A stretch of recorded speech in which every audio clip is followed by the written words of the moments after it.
Fala, povo! Tudo bem? Diego aqui da Biblioteca Bruta trazendo para vocês mais um vídeo. Desta vez eu fui desafiado pelo Rodrigão 1002, que por sua vez foi desafiado pelo Wendel do Arsenal Books, que começou toda essa corrente aqui, né? Para trazer indicações de livros para a molecada aí dos 11, 15, 16, 18 anos, tá? Isso daqui começou por uma postagem da Editora Record lá no Instagram, onde ela resolveu fazer indicações de livros para garotos para criar empatia. Ela reconhece que garotos leem pouco, que garotos isso, que garotos aquilo. Em vez de fazer recomendações para trazer a molecada para a leitura, ela quer recomendações para que crie empatia na garotada, né? E assim, galera, ela recomendou ali 6 livros, 2 deles eu quero ler, o Sol é para Todos, os livros do Steinbeck também, né? Sempre são muito bem recomendados. Os demais livros eu não coloco minha mão no fogo, fiquei com a impressão que são mais livros para você concordar com a opinião daqueles livros do que livros para te fazer pensar, refletir, e principalmente não são lá livros que talvez atraiam a molecada a começar a leitura e embarcar e continuar na vida de leitura. Por isso nós 4 aqui resolvemos falar assim, não, vamos seguir em frente, vamos trazer as nossas listas que a gente acha que pode de fato atrair a atenção, prender a atenção e fazer com que a molecada continue lendo daquele momento em diante, tá certo? Vamos ver tudo isso, vamos ver a minha lista após a abertura.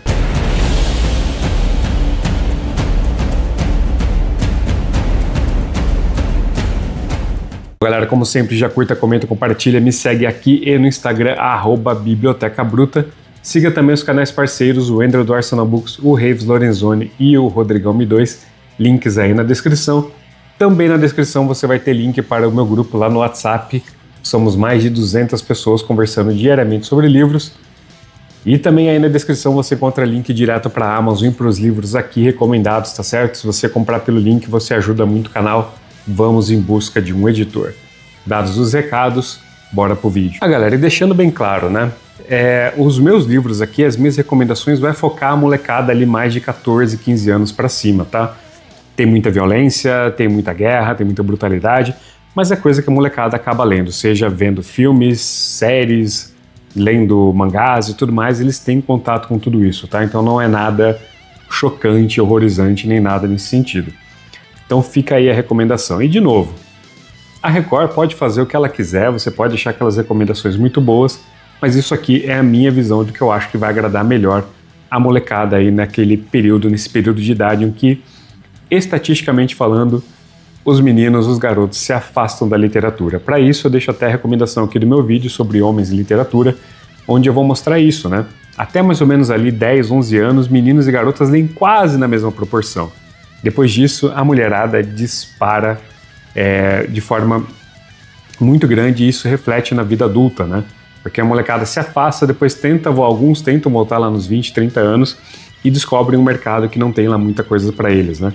E mesmo aqui, aqueles que permanecem, os pais e os próprios garotos têm dificuldade às vezes em achar alguma coisa com um foco maior no público masculino, tá certo? Então fica aqui as minhas recomendações, fica aqui a indicação do vídeo para você também dar uma checada lá. Bom, galera, eu queria começar essa lista de indicação com o livro, com a trilogia que me trouxe de volta à literatura, né? Por muito tempo, principalmente ali no começo dos anos 2000, eu li muito quando criança, e depois ali nos fins dos anos 90, começo dos anos 2000, eu comecei a ler muito mangá, fui para jogos de videogame, por aí vai. E a única coisa que eu lia de livro ali era, sei lá, um livro porque saiu um filme sobre aquele livro, uma série sobre aquele livro e tal, então eu fazia a leitura, né? E o que me trouxe de volta para a literatura, que eu falei, não, tem muita coisa para ser descoberta aqui, foi a trilogia do Graal, do Bernard Cornwell, tá certo? Aqui, galera, nós acompanharemos Thomas de Ruckton. Thomas tem esse nome aqui, o volume 1, ó, O Arqueiro, lindíssima capa, lógico que tem um valor sentimental aqui para mim, tá? Mas eu acho essas capas lindíssimas. O segundo volume é O Andarilho e o terceiro volume é O Herege. Galera, só um parênteses aqui, o quanto eu namorei esses livros na extinta FENAC, né?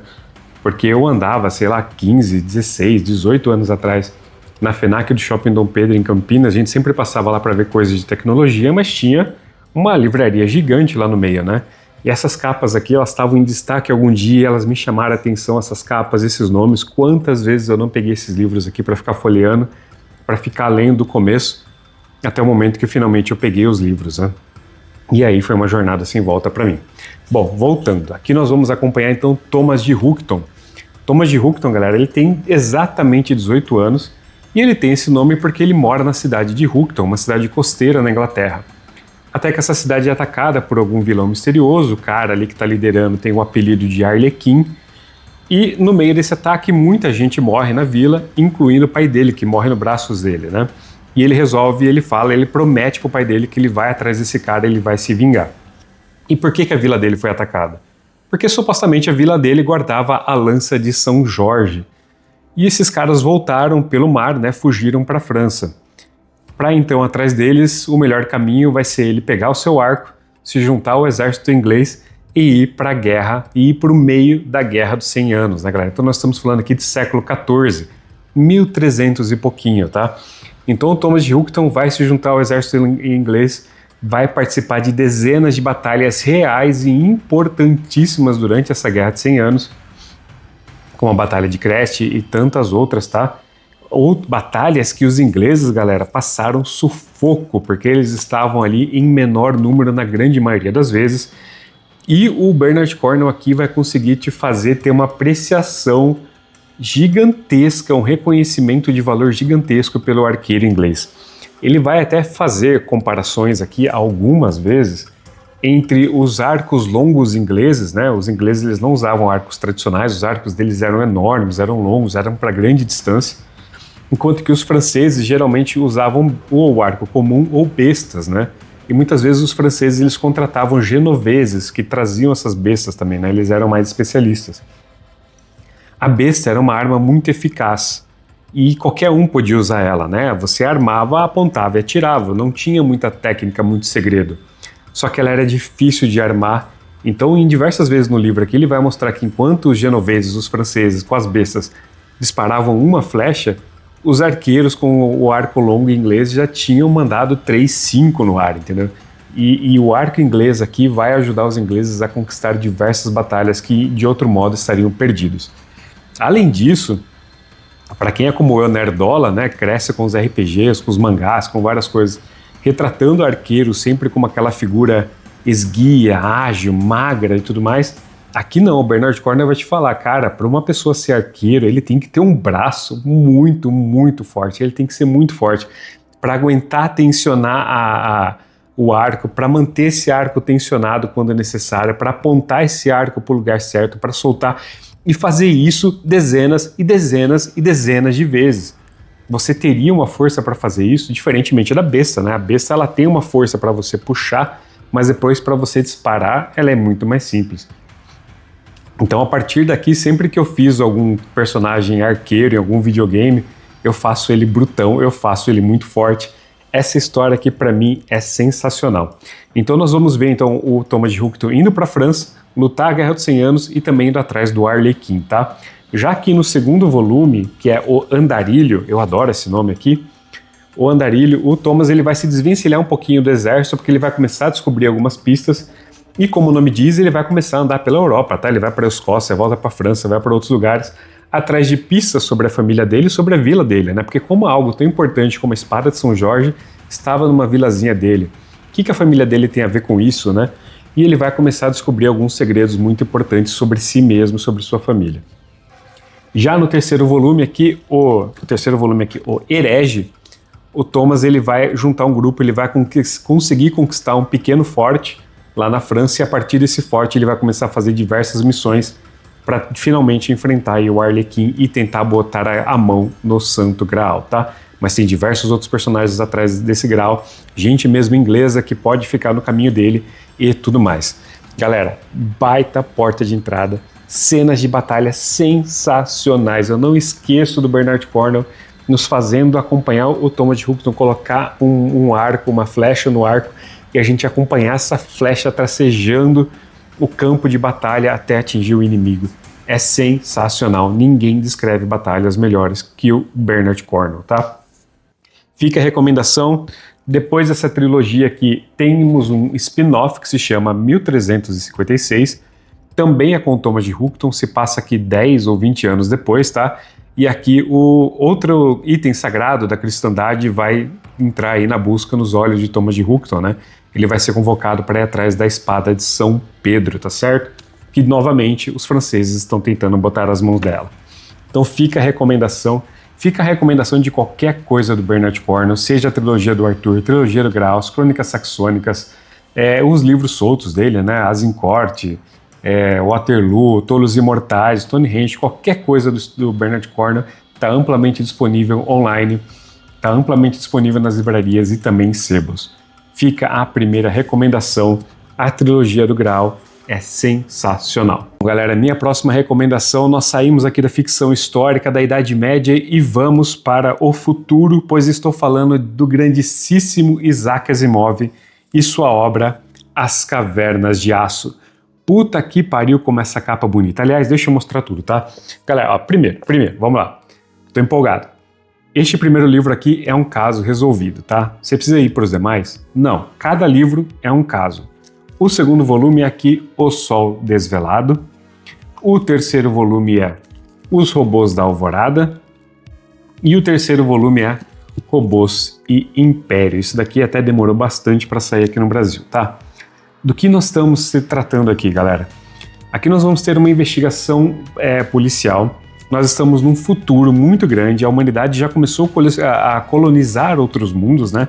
E esses mundos, nascendo mais organizados, eles se alavancaram muito na robótica, né?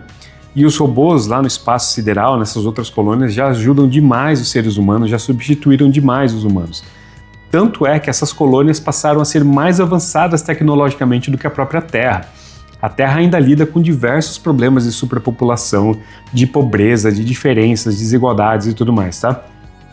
E os humanos aqui, galera, estão vivendo numa época em que o título aqui de As Cavernas de Aço, né, vem porque os humanos vivem nessas redomas gigantescas de aço, onde está tudo entulhado ali dentro, né? Todos os prédios, tudo que você precisa para viver, está tudo dentro dessas grandíssimas redomas de aço. Diversos motivos para isso que serão explicados ao longo do livro. E aí o que vai acontecer então? As colônias, né, chamadas de os siderais, eles têm um embaixador aqui na Terra, então eles romperam com a Terra, eles não são mais colônias da Terra, né? Hoje em dia eles são entidades próprias, mas eles têm um embaixador aqui na Terra, lá em Nova York, na caverna de aço de Nova York, por assim dizer, e esse embaixador vai ser encontrado morto. Puta que pariu, um problema gigantesco para ser resolvido, né? E com isso, o nosso detetive aqui, o Elijah Baley, vai começar a fazer essa investigação. Só que ele não vai fazer essa investigação sozinho, galera. Como eu falei, a Terra tá com muita gente, pouco emprego e ainda com muita burocracia, muita ineficiência. Para complicar, os siderais vão falar assim, não, a gente também quer participar dessa investigação. Então eles vão mandar um de seus robôs para ser parceiro do Elijah Baley nessa investigação. E esse robô já é um robô policial e os humanos estão falando assim, ó, se ele se sair bem nessa investigação, a gente vai começar a usar eles nas forças policiais aqui da Terra também, a gente vai importar alguns desses robôs e isso logo significa desemprego, substituição da mão de obra humana e tudo mais. Então você já pode ver que esse livrinho aqui vai trazer muita discussão sobre robótica, sobre inteligência artificial, sobre a mão de obra humana, sobre a substituição humana por robôs. Além disso, nós temos toda essa investigação de como pode um sideral, um ser, uma pessoa aí, né, com tanta tecnologia, com tanta segurança em torno dela, ter sido assassinada e alguns suspeitos nada prováveis começam a surgir aí. E nós vamos ver então essa relação do Elijah Baley com esse robô, o Daniel, como que ele chama mesmo? É Daniel... deixa eu ver se aqui, Daniel Olival. Daniel, não é Daniel, é Daniel Olival. Que é esse serzinho que está aqui atrás. Então nós vamos acompanhar eles a fazer esta investigação e tentar descobrir esse mistério. Como eu falei para vocês então, galera, muita discussão sobre tecnologia, sobre robótica, sobre inteligência artificial, livro escrito décadas atrás e está tão em voga essa discussão aqui. Além disso, a gente vai ver essas quebras de preconceito, né? O Elijah Baley não quer trabalhar com esse sideral, ele não quer ser o cara responsável ele quer solucionar o caso, mas ao solucionar o caso, se o Daniel Olival ajudar muito ele, vai ser um sucesso para os robôs dos siderais e os robôs vão começar a substituir os policiais e muita gente pode acabar colocando tudo isso culpa nele, Elijah Baley. Então assim, Ele fica aí nessa encruzilhada, mas ele quer resolver o caso, né? E a gente vai acompanhar tudo isso. No segundo volume aqui, os dois novamente se juntam para resolver um outro crime em outro local, né? Dessa vez lá na Solária, onde a gente vai ter um país agrícola, basicamente, um planeta agrícola, basicamente. E aqui tem pouquíssimos humanos, mas muito robôs, né? E aqui então nós vamos acompanhar a investigação desse crime. Por quem matou aquela pessoa? Nós temos dois suspeitos aqui, tá? Uma pessoa que nem poderia estar lá e a outra é um robô. Mas o robô tem diversas leis, as 3 leis da robótica, que o impedem de matar um ser humano. Como isso poderia ter acontecido, né? E aqui, para mim, entra então em campo inédito, tá? Os volumes 3 e 4 eu ainda não li. Aqui nós temos o robô da Alvorada e vai tratar de roboticídio, olha aí. E aqui então nós temos Robôs Império, onde nós teremos uma discussão muito grandiosa aqui sobre os robôs. E esses 4 livros aqui, galera, se o jovem que você fizer a recomendação gostar, ele vai ter um universo dos imóveis gigantesco aberto para ele, tá? Porque esses livros, juntamente com o livro do Eu, Robô, formam a base para uma saga cósmica gigantesca do Asimov, que tem, entre outros, nada mais nada menos que toda a trilogia de Fundação, tá? Culmina lá em Fundação. Então isso daqui é uma excelente porta de entrada para quem quer ler ficção científica, para quem quer um pouco de thriller militar e para quem gosta de mandar a imaginação para o espaço, soltar essa imaginação e se embrenhar nesse mundo de ideias e nem tanto de... Você se apega aos personagens, mas o mundo das ideias, tá? Então fica a minha segunda recomendação, As Cavernas de Aço, do Isaac Asimov. Continuando na ficção científica, o que eu quero trazer para vocês agora é puro tiro, porrada e bomba com muito humor e algumas discussõezinhas ali filosóficas e sociais, por que não? Estou falando de A Guerra do Velho. Esta capa eu acho sensacional. A Aleph, quando ela quer fazer belas capas, ela acerta demais, né? A capa aqui de A Cavernas do Aço é muito linda, capa clássica do Michael Whelan, e agora aqui Guerra do Velho, essa edição nacional, é a única versão que tem essa capa aqui, sensacional. Nós vemos aqui os guerreiros humanos e aqui alguns guerreiros alienígenas prontos para a batalha. E esse aqui tem uma das sinopses mais resumidas e cativantes de todos, né, que eu já vi em algum livro. No meu aniversário de 75 anos, fiz 2 coisas. Visitei o túmulo da minha esposa e entrei pro exército. Você já fica assim, mas como que vai entrar pro exército de 75 anos? E tá aí, então, o motivo do título, A Guerra do Velho. O que tá acontecendo aqui, galera? A humanidade começou a explorar e colonizar o espaço, né? Mas ao fazer isso, a gente vai descobrir também que existem outras raças pelo universo, raças que são muito parecidas com as humanas no quesito de fazer guerra ou também fazer paz, fazer acordos, desfazer acordos, temperamentais, não temperamentais e por aí vai. E todas essas raças estão disputando os poucos planetas de fato habitáveis pelo universo, né? E estão também disputando recursos raríssimos pelo universo. E para piorar, galera, esses seres alienígenas, muitas vezes eles são maiores, mais fortes, mais rápidos que os humanos, né? E para participar dessas batalhas, então para vencer essas guerras, né? Para manter esses seres longe da Terra e para manter os humanos aqui vivendo numa relativa paz, os humanos começam a brincar então com uma biomedicina, com a bioengenharia genética, né? E começa a criar super soldados. Então por isso que eles só recrutam pessoas nos 75 anos para cima, né? Pessoas que já estão aí no fim das suas vidas, mas querem ainda viver alguma coisa a mais.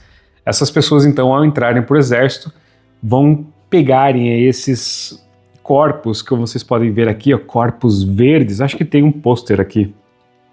Eu acho que eu tenho um pôster aqui, só um minutinho. Esses soldados verdes que vocês viram aí na capa do vídeo também, tá? Esses corpos verdes são corpos extremamente fortes, ágeis, rápidos, velozes, corpos jovens, né? Corpos fáceis também de reconstruir, com mais corações, mais pulmões, tudo isso para poder resistir a essas batalhas intensas que acontecem nas fronteiras da galáxia, tá?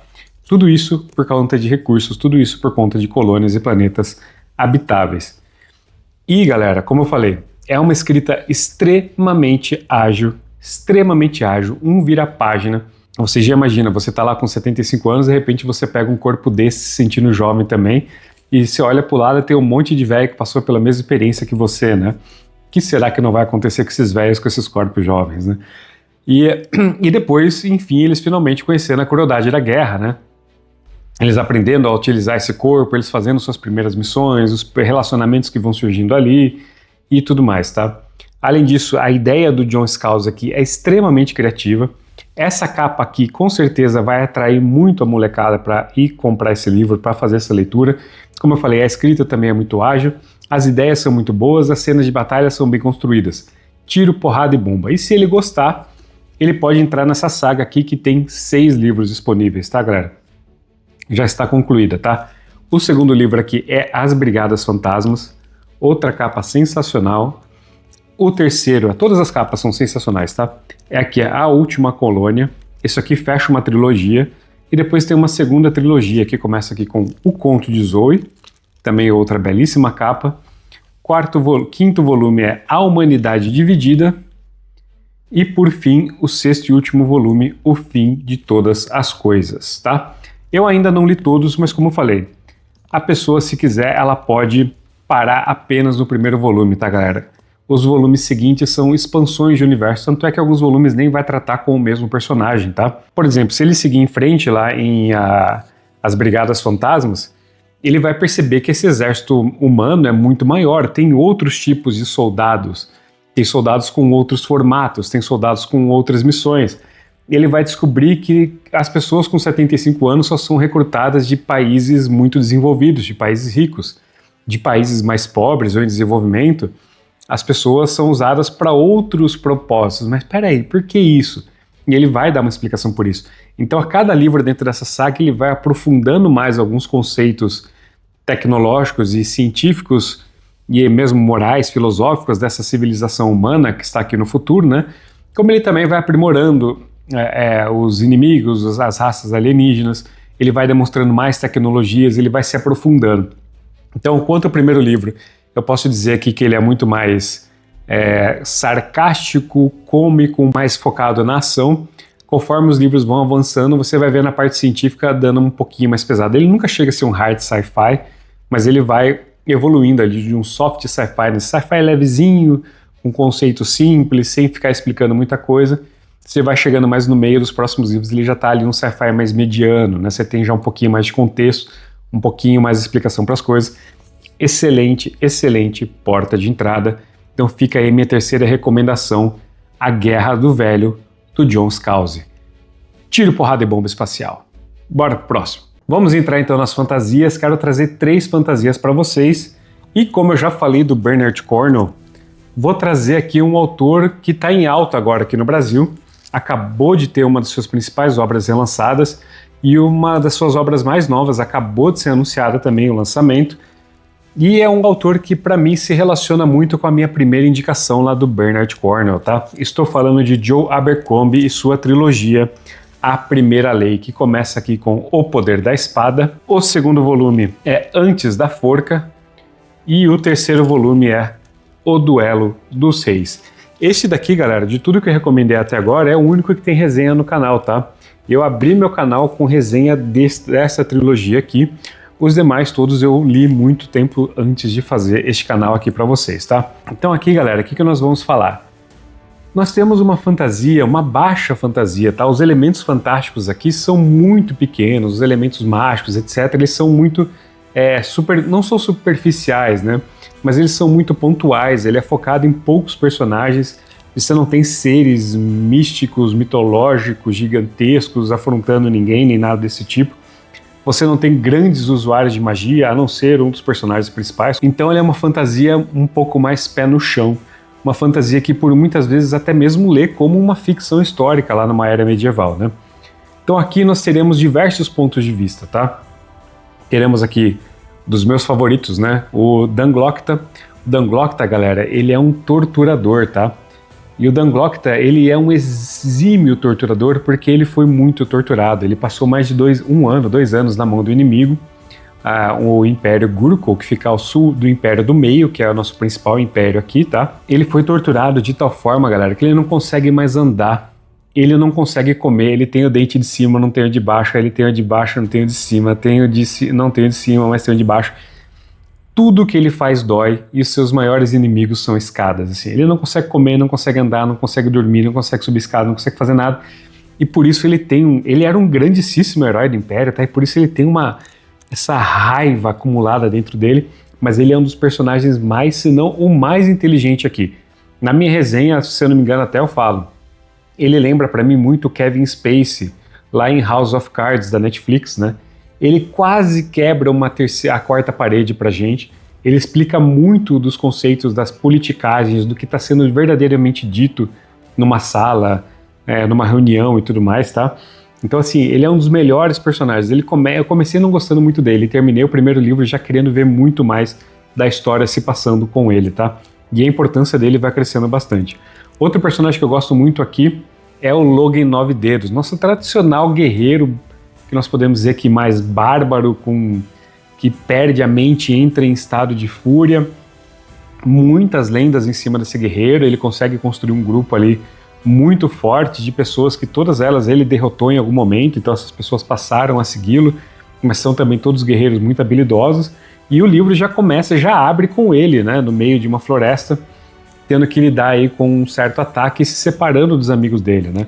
Então logo no começo ele e os amigos tomam rumos completamente diferentes, e a gente vai ter que ver os amigos se rearranjarem, né, e lá nos amigos deles a gente acompanha também a figura do cachorrão, que também é uma outra pessoa que eu passo a gostar muito. A gente também vai encontrar aqui o Jezal é um nobre do Império do Meio, preguiçoso, mulherengo, e nós vamos também acompanhar a Ferro-Magia. A Ferro-Magia é uma escrava lá do Império Gurko, que consegue fugir aqui para o Império do Meio, e vai se juntar aí ao Jezal, ao Bas, que é o mago, o primeiro dos magos, está vivo aí há séculos e séculos, mas ele não é seu mago tradicional, ele é forte pra caramba, e ele tem muitos e muitos mistérios a serem esclarecidos, a serem revelados, e somente ele e suas missões podem salvar o Império do Meio de diversos ataques que estão vindo aí, tanto ao norte quanto ao sul, tá? Como eu falei, são poucos usuários de magia, e tem alguns outros aí aparecendo, e o Bas vai tentar fazer alguma coisa para salvar o Império do Meio, que ele começa a dar dicas que o Império do Meio só pode existir por causa dele. Olha aí. E você vai começar a encontrar diversas outras coisas, todas relacionadas ao Bas. E o interessante aqui, galera, é que o Bas, ele não é um ponto de vista, né? Ele se relaciona com diversos personagens, mas a gente só entende ele, só entende a personalidade dele, as razões dele, através da visão do ponto de vista dos outros personagens. Isso é muito interessante, tá? Nós também vamos acompanhar o Major West, um cara de classe baixa que conseguiu ascender no meio, socialmente, né? No meio do Império do Meio, olha aí. São personagens muito, muito tom de cinza. Então eu acho que vai agradar muito a molecada. Todos esses personagens que nós estamos acompanhando, eles têm seus motivos por estarem nessa jornada, por estarem ajudando de certa forma, né? Motivos muitas vezes egoístas. Um livro que vai trazer muita ideia sobre perseverança, sobre você continuar fazendo o que é necessário, né? E será que algum desses personagens vão conseguir mudar no final da história, né? Grandíssimas cenas de batalha, como eu falei, foi o que chegou mais perto de me lembrar um pouco de um Bernard Cornwell. Grandes personagens, grandes diálogos, um grande mundo construído, que dá pano para manga para muito mais coisa por vir. Tanto é que ele já lançou outros 7 livros nesse mundo, né? Mais uma outra trilogia que se passa 10 ou 20 anos depois dessa, e mais outros 4 livros de aventura solos, né? Cada livro uma aventura com outros personagens. Essa segunda trilogia também tem personagens novos e lida com as consequências do que acontece nessa trilogia aqui, tá? Fica muita recomendação, acho que é uma excelente porta de entrada para fantasia, principalmente para quem tem algum certo preconceito com esses elementos fantásticos exacerbados, né? Aqui tá bem pouco, tá bem baixo e vai aumentando aos poucos ao longo dos 3 livros, mas não chega nada perto do que é um Senhor dos Anéis ou coisa nesse sentido. Então fica aí, A Primeira Lei. Deixei a capa aí em algum momento da versão nova pela Aleph, que eu não gostei da capa.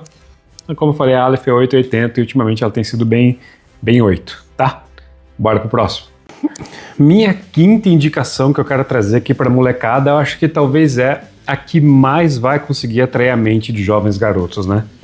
Eles estão sempre aí falando de videogame, jogando videogame, vivendo videogame, às vezes passa 8, 9, 10 horas por dia jogando videogame. Eu lembro quando eu era adolescente, né? Tava na moda os MMOs RPGs, os Massive Multiplayer Online Role Playing Games, olha aí. Jogava Priston Tale 2, Lineage 2, Priston Tale 2 não, Priston Tale, Lineage 2, Albion, entre tantos outros, World of Warcraft e por aí vai, né? Cheguei a virar 24 horas jogando. Enfim, molecada tá com a cabeça em jogos hoje em dia Eu ainda jogo videogame de vez em quando.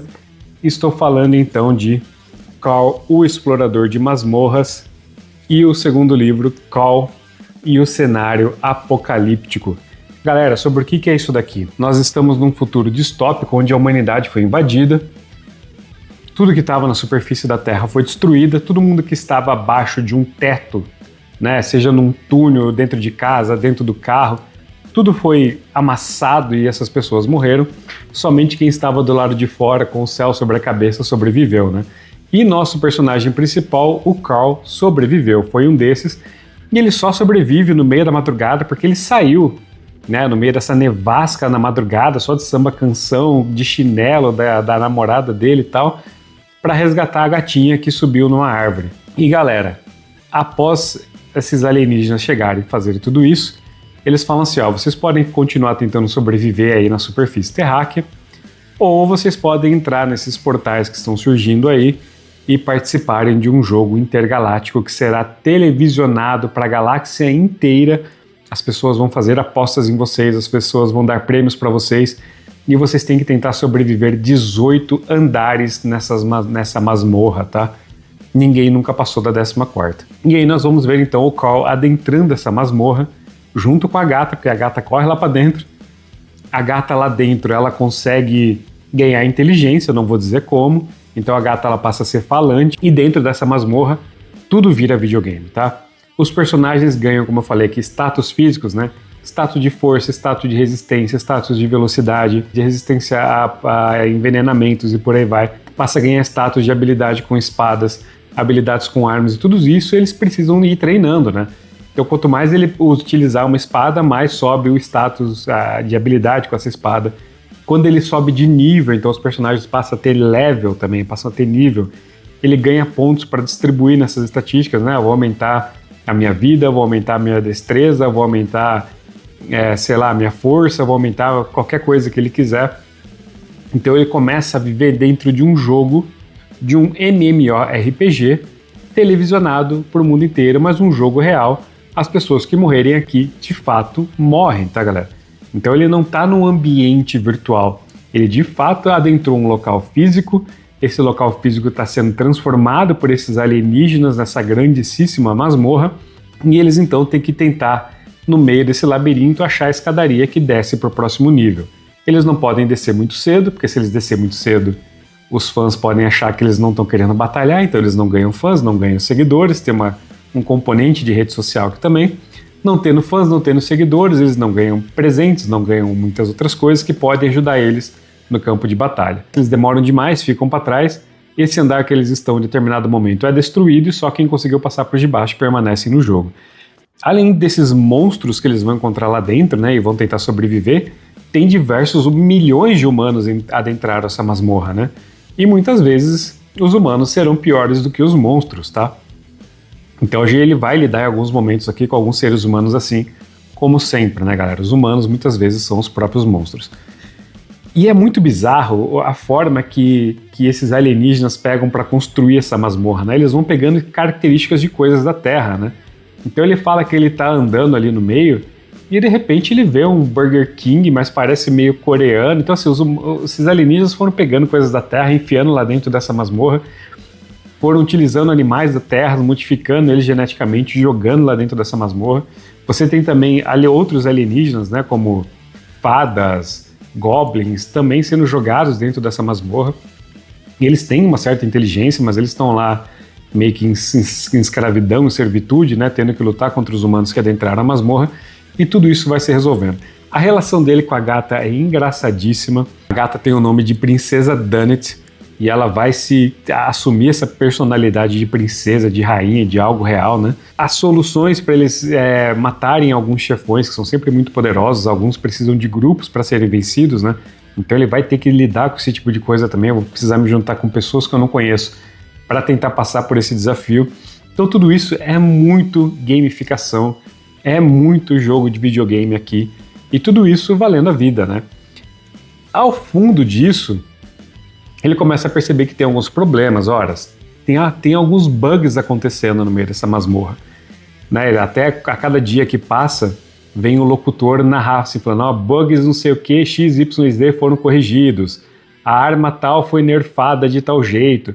Tudo isso vai acontecendo como se fosse realmente um log, né, do que aconteceu de mudanças na última atualização daquele jogo ali. Eles vão passando algumas informações e o Carl vai percebendo que, peraí, tem alguma coisa errada nessa masmorra, ela está sendo feita às pressas. Aí ele descobre que está sendo feita por uma empresa que está entrando em recuperação judicial, espacial, intergaláctica.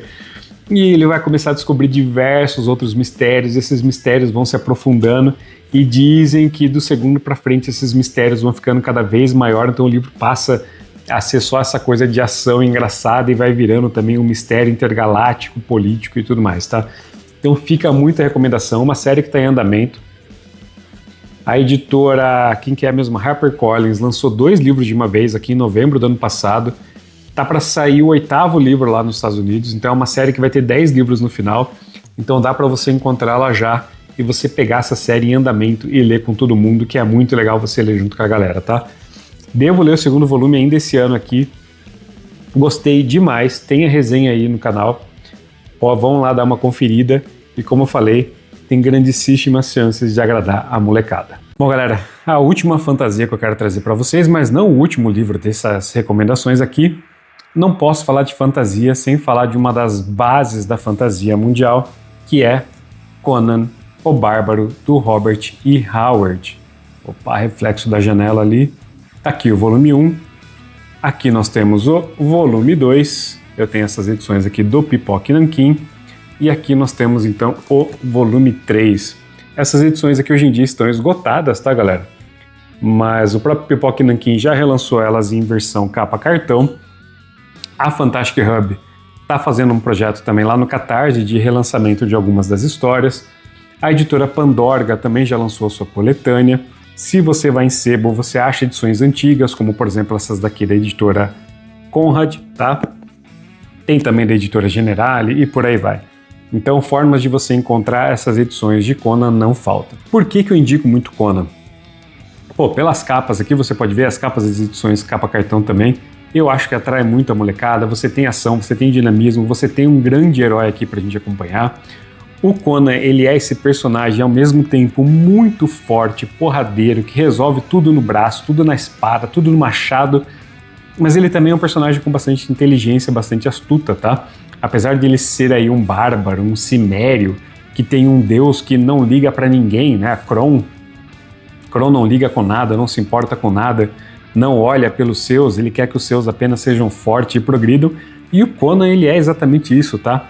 Então, muitas das problemáticas que o Conan vai encontrar nas histórias aqui, ele vai resolver ou no braço, ou com muita inteligência, ou até mesmo misturando os dois, tá? E uma das coisas mais legais aqui, galera, é que são histórias dos anos 30, isso a gente vê em algumas coisas, né? O Conan sempre encontra uma mulher, sempre fica com essa mulher, essa donzela em perigo e tudo mais. Mas são contos, a gente não tem aqui uma história de 300 páginas, nós temos diversos contos de 50, 60, 70, 80 páginas no máximo. A gente tem uma novela só de 100 e poucas páginas, né?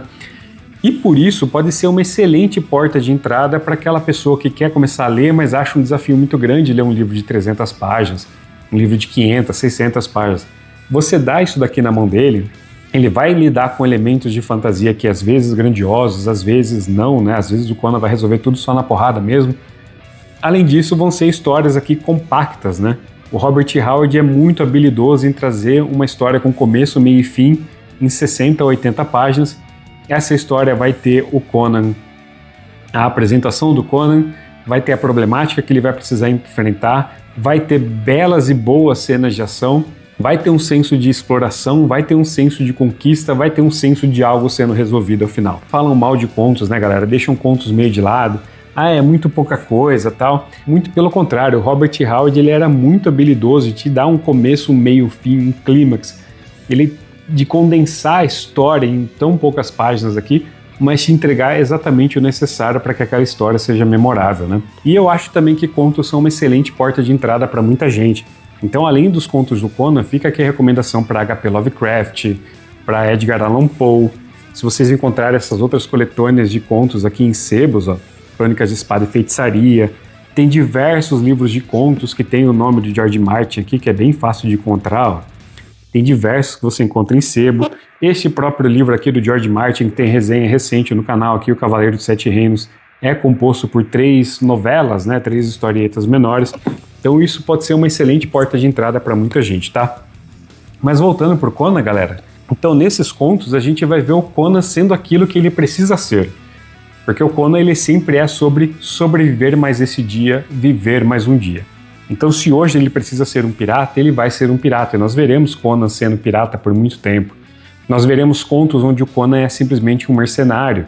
Nós veremos conto onde ele é um bandoleiro, onde ele é um viajante, onde ele é um general, onde ele está a serviço de outra pessoa, onde ele é um ladrão, onde ele é simplesmente um bárbaro, onde ele até mesmo é rei, e rei há muito tempo.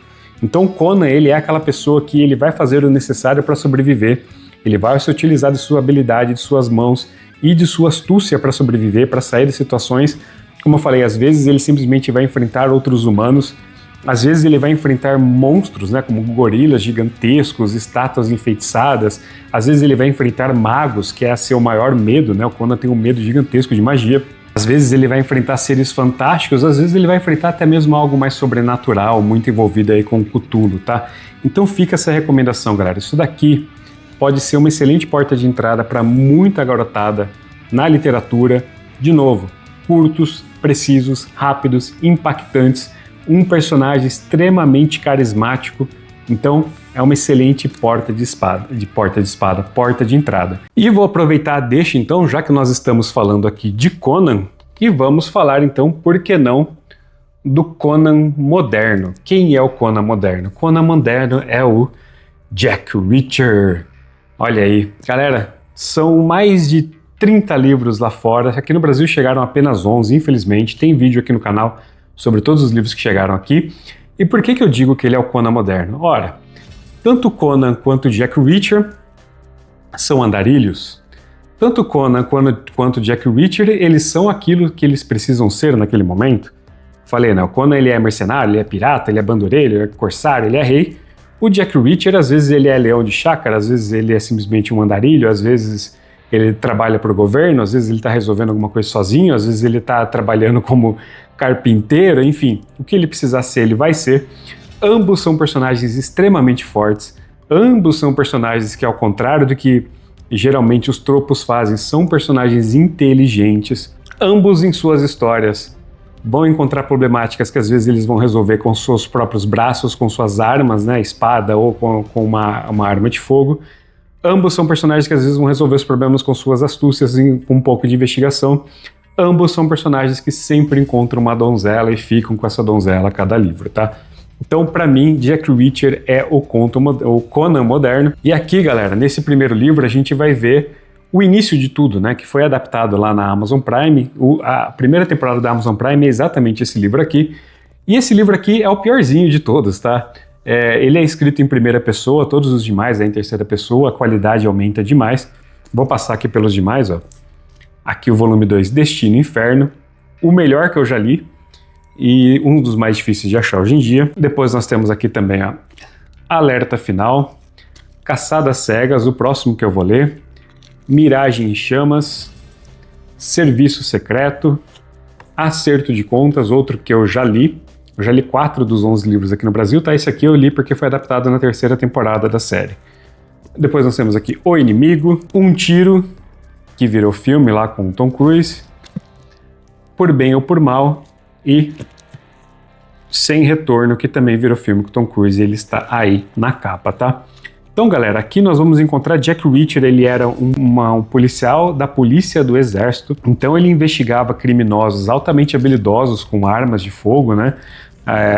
A criminosos que muitas vezes tinham ali acesso a diversos equipamentos, armas e tudo mais. A família dele, quando ele era criança, estava sempre em bases estrangeiras americanas, né? A mãe dele, se eu não me engano, era francesa e tudo mais. Então ele é alguém com muita experiência, muito viajado, que já comandou um componente da polícia dentro do exército americano.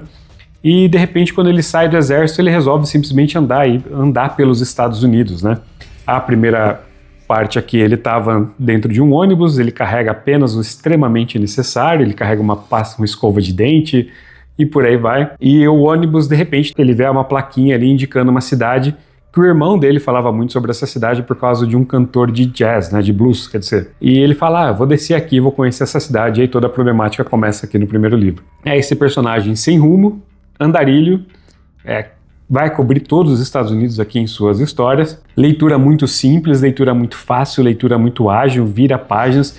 Sempre tem um grande mistério aqui por trás de tudo, né?